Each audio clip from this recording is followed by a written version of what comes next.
কাজ নাই, কর্ম নাই, কিচ্ছু নাই, খালি খাদ্য করে বেড়ানো। যা, তোরা না আলাদা করবি, যা। দাও তাহলে ভাগাভাগ করে দাও, ভাগ করে দাও। তাই দেবো। বাপের জমি জমা যা আছে সব অর্ধেক অর্ধেক সমান সমান।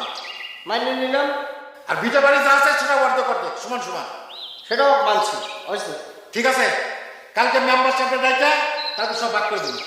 আরো যে আছে অনেক কিছু তো আছে, তো সেটার কি হবে? ওটা কে কে কে ভাগ করবে? হ্যাঁ, ও তুই পাটা পুতলো ভাগছা, যা পাটা পুতল দিব, যা। বাটাও তো ভাগ লাগবে না। আব্বা বাঁচে থাকতে তো আব্বার টাকা দিয়ে তুমি বিয়ে শাদী করেছো, আব্বার টাকার মধ্যেও তো আমার ভাগ আছে। তাহলে পরে বউর ভাগও দিতে হবে, তোমার বউর ভাগও আমার দিতে হবে, বাস শেষ। এ কি কয়? এ ও কি কয়? এ কি করলি তুই?